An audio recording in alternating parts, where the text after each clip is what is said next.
So I was just watching a video from Uncle Tony's Garage this evening, and I was getting to thinking, it's like, gosh, what he's been talking about with the automotive industry is even the same case with the small engine industry. And that is that parts quality, like the quality control and stuff, is just not quite what it was. I also have a little helper down here. Um, One thing that I've noticed of most recently as a small engine technician. I've been working at the same shop for the last 4 or 5 years now, and I've been noticing a lot of parts. These two camshafts came from engines at work. This one actually came out of a parts drawer and it was getting thrown away because it had some surface rust on it. Now, at the end of the day, really, the camshaft's in fine shape. There's a little bit of discoloration there on one of the lobes, but I'm not too worried about that. This cam is actually a usable cam.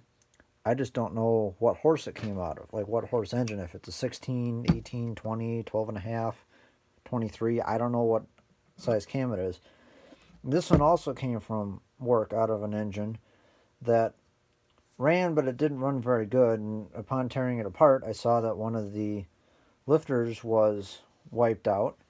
Not one of the lifters, one of the tappets, because it doesn't have hydraulic lifters, it's just flat tappets. Look at that lobe.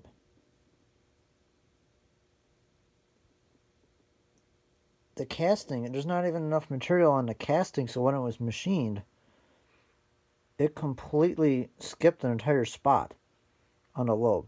The other side of the lobe looks okay, and then you can see, like at the very top on this side looks fine, but then you can see on the sides it gets narrow, and then it's fine. It's fine as it comes all the way around, and all of a sudden, boom, low spot. So there's a low spot in this lobe, and this lobe is not even, like, it's as it's coming up, it does that.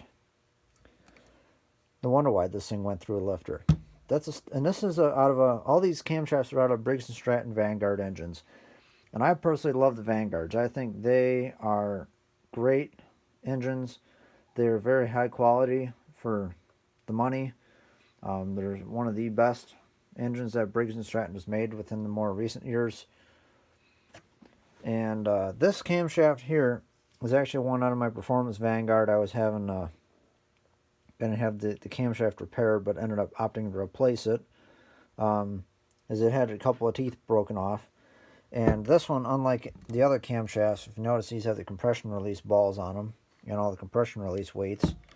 The Performance camshaft is a Briggs & Stratton blank, so it does not have the compression release on one cylinder, and also does not have any of the governor parts on it.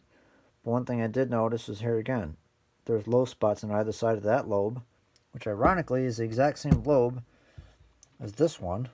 So both these lobes have low spots on them.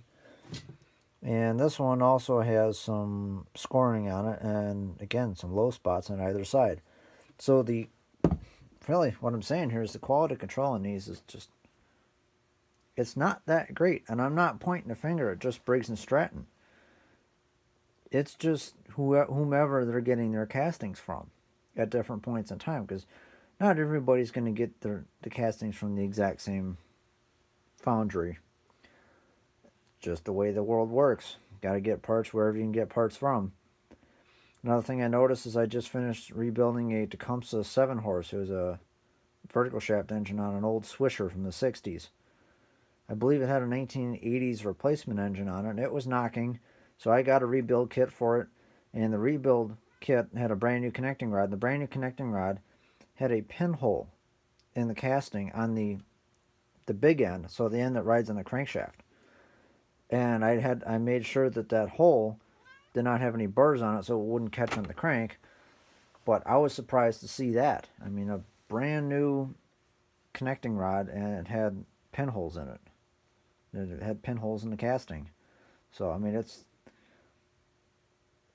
something we have to deal with. I mean, we can constantly try and look to find good parts, but they're getting harder and harder to find, and that's not because they're not making them. It's just that the quality control on parts just isn't great.